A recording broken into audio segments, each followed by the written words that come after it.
കുരു പൊട്ടാനുള്ളവർക്കെല്ലാം കുരുവും ബാക്കി എല്ലാം പൊട്ടും. അപ്പം അതുകൊണ്ട് ആ എണ്ണം പറയുന്നില്ല. എങ്കിലും ഇവരുടെ നെഞ്ചത്തോട്ട് ഭരണഘടന എടുത്തെറിയുക, അല്ലേ, ഹിജാബ് എടുത്തെറിയുക, കുരിശെടുത്തെറിയുക, അല്ലേ, അങ്ങനെ ഓരോ മതചിഹ്നങ്ങൾ എടുത്തെറിയുക, എന്നിട്ട് അതിനു വേണ്ടി അതല്ല.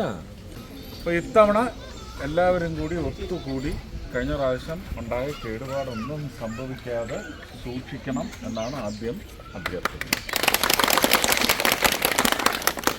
കഴിഞ്ഞ പ്രാവശ്യം പാർലമെൻറ്റിൽ പോകാത്തതിൻ്റെ ഒരുപാട് വിഷയങ്ങൾ കേരളത്തിലാകമാനമുണ്ട്.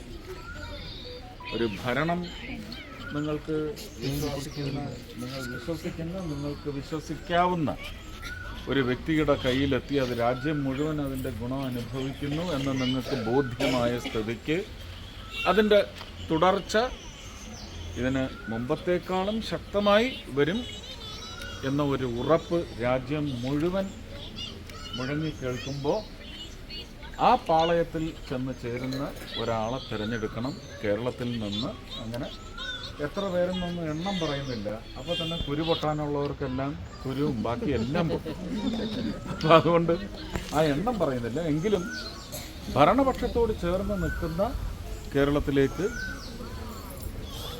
ഓരോ വികസനത്തിൻ്റെ ഭാഗമായിട്ടായാലും ശരി തന്നെ ഓരോ വ്യക്തിയുടെയും പ്രദേശത്തിൻ്റെയും സംഭാവനകളായി കേന്ദ്ര ഭരണത്തിൻ്റെ നന്മയായി വരേണ്ട കാര്യങ്ങളെല്ലാം കൊണ്ടുവരുന്നതിന് പ്രവർത്തിക്കുന്നവരുമാണ് ഇവിടുന്ന് അയക്കാൻ.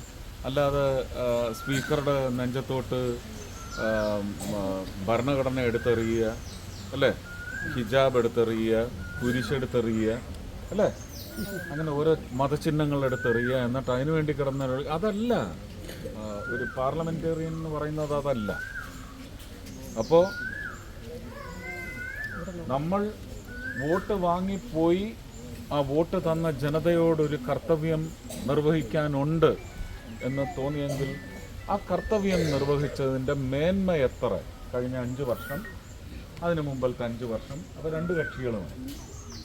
ഇനി ഒരു പരീക്ഷണാടിസ്ഥാനത്തിൽ 5 വർഷം ഒരു മാറ്റത്തിൻ്റെ കാറ്റ് വേണോ എന്ന് നിങ്ങൾ തീരുമാനിക്കൂ. എല്ലാവർക്കും അവരവരുടെ രാഷ്ട്രീയം ഉണ്ടാവും, അത് ഞാൻ മാനിക്കും.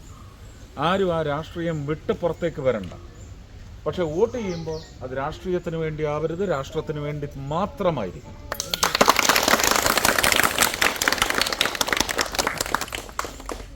ഇവിടെ 2004-നും 2014-നും ഇടയ്ക്ക് കോൺഗ്രസും കമ്മ്യൂണിസ്റ്റും എല്ലാവരും കൂടെ ഒത്തുകൂടി ഭരിച്ചിരുന്ന ഒരു കാലഘട്ടം ഉണ്ടായിരുന്നു.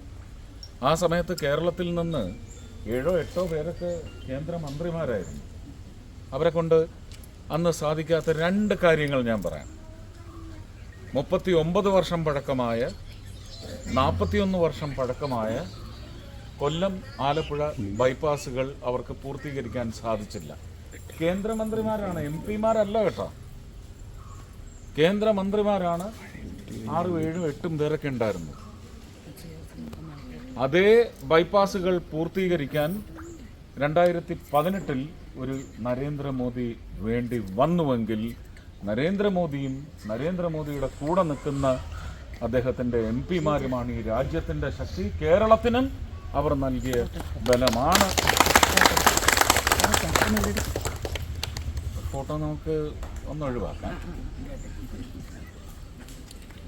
അപ്പോൾ നിങ്ങളുടെ വോട്ട് നിങ്ങൾക്ക് ലഭിക്കാനുള്ള രാജ്യത്തിൻ്റെ സമ്പത്തിൽ നിന്ന് നിങ്ങൾക്ക് ലഭിക്കാനുള്ള യോഗ്യമായ പങ്ക് അത് കൊണ്ടുവരുന്ന ആൾക്കാർ ആരാണെന്ന് കണ്ടെത്താൻ കഴിയുന്നിടത്താണ് നിങ്ങളുടെ വോട്ടിംഗ് എന്ന് പറയുന്നത് 5 വർഷത്തേക്ക് വിജയകരമായ വോട്ടിംഗായി മാറുന്നത്. നിങ്ങളും വിജയിക്കണം, എന്നെയും വിജയിപ്പിക്കണം എന്ന് മാത്രം അഭ്യർത്ഥിക്കുന്നു. നല്ലതുപോലെ കഴിഞ്ഞ 5 വർഷത്തെ ഞാൻ ആരോപണങ്ങളൊന്നും ഉന്നയിക്കുന്നില്ല. കഴിഞ്ഞ 5 വർഷത്തെ നിങ്ങൾ തിരഞ്ഞെടുത്ത്, നിങ്ങളെന്നും ഞാൻ പറയുന്നില്ല, ഒരുപാട് പേര് ചേർന്ന് തിരഞ്ഞെടുത്ത ഒരു MP-യുടെ പ്രകടന മികവ് എന്ത്? ഞാൻ ഇവിടെ ഉറപ്പു വരുന്നു, അതിൻ്റെ ഇരട്ടിയല്ല, അതുക്കും മേലെ 5 വർഷം തന്നാൽ എൻ്റെ പ്രവർത്തനങ്ങൾ പോരെ? ഓക്കെ അല്ലേ? ഒരു ബലമില്ലല്ലോ.